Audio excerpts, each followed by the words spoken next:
ओम। भारत का एक ऋषि, पांचवा भाग। बाइबिल की आलोचना। उन्होंने अर्थात स्वामी दयानंद जी ने बाइबिल की पृथक पृथक आयतों की समीक्षा करके ईसाई मत की अनुचित एवं हानिकारक समीक्षा की है और उसके वास्तविक अर्थ के साथ भी अन्याय हो गया है, क्योंकि उन्होंने हिंदी का बाइबिल पढ़ा था। बाइबिल का हिंदी अनुवाद स्वयं ईसाइयों के बड़े पादरियों द्वारा किया हुआ था, जिन्हें पढ़कर स्वामी जी को शंका हुई और उन्होंने इसकी समीक्षा की। स्वामी जी की आलोचना का लक्ष्य यह देखना दिखाना था कि यह ग्रंथ निर्दोष और ईश्वर कृत है या नहीं, किसी का दिल दुखाना न था। स्वामी जी की आलोचना को उनकी इसी भावना के परिप्रेक्ष्य में ग्रहण करना उचित है। वे अपनी आलोचना में बहुत सफल हुए और उन्होंने यह सिद्ध कर दिया कि बाइबिल न तो निर्दोष है और न ईश्वर कृत है। संपादक। दयानंद की बाइबिल की आलोचना वॉल्टेयर और उनकी डिक्शनरी फिलोसॉफी का स्मरण करा देती है, जो दुर्भाग्य से कतिपय आधुनिक हिंदुओं की ईसाइयत विरोधिनी आलोचना का शस्त्रागार बन गई है।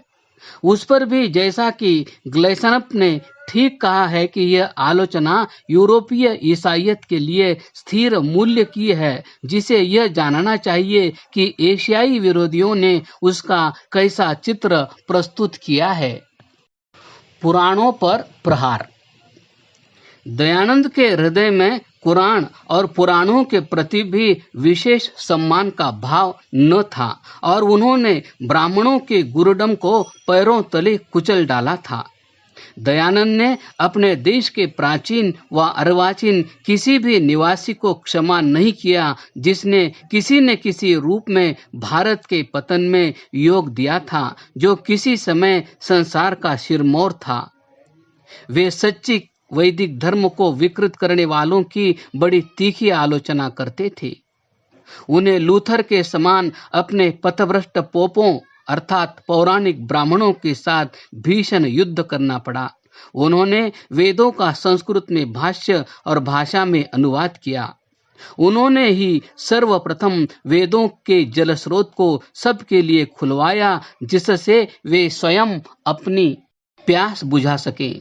सत्य यह है कि भारत के लिए वह दिन युग प्रवर्तक था जिस दिन एक ब्राह्मण ने न केवल यह स्वीकार किया कि वेदों का ज्ञान प्राप्त करने का अधिकार मनुष्य मात्र का है, जिनका पठन पाठन उनसे पूर्व कट्टर ब्राह्मणों ने निषिद्ध कर दिया था, अपितु इस बात पर भी बल दिया कि वेदों का पढ़ना पढ़ाना और सुनना सुनाना आर्यों का परम धर्म है। देखें आर्य समाज का तीसरा नियम। यह सत्य है कि दयानंद का वेदों का अनुवाद नहीं अपितु भाष्य है।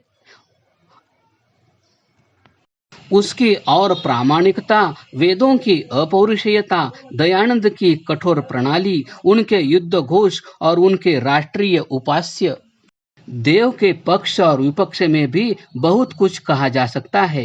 दयानंद ने भारत के निष्प्राण शरीर में अपना अदम्य उत्साह, दृढ़ निश्चयात्मक संकल्प और सिंह समान रक्त भरकर उसे सजीव किया। उसके शब्द वीरोचित शक्ति के साथ गूंजे। उन्होंने भाग्य के भरोसे बैठे और सांसारिक निष्क्रियता में डूबे हुए अपने देशवासियों को स्मरण कराया कि आत्मा कर्म करने में स्वतंत्र है और कर्मों से ही प्रारब्ध बनता है। प्रारब्ध कर्मों का फल होता है। हाथ पर हाथ धरे बैठे रहने से कर्म करना और सत्कर्म करना उच्च होता है। दयानंद ने विशेषाधिकार और पक्षपात की घास को साफ करके मार्ग को परिष्कृत करने का एक अच्छा उदाहरण प्रस्तुत किया। दयानंद की आध्यात्मिकता शुष्क और गूढ़ दिख पड़ती है।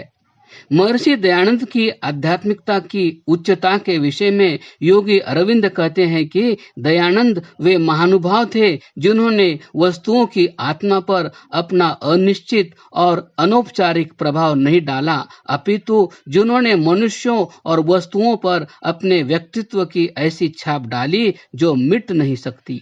दयानंद वह व्यक्ति था जिसे अपने काम का निश्चित ज्ञान था और जिसके लिए वह इस संसार में भेजा गया था। उन्होंने अपने साधन स्वयं चुने और प्रबलतम आत्म अनुभूति के साथ अपने वातावरण का निर्माण किया और जन्मजात नेता के रूप में वीरता पूर्वक अपनी भावना को क्रियात्मक रूप दिया। उन्होंने मेरे मन पर जो सबसे बड़ी छाप डाली वह एक शब्द में यह थी कि दयानंद ने आध्यात्मिकता को मूर्त रूप दिया। संपादक। क्रमशः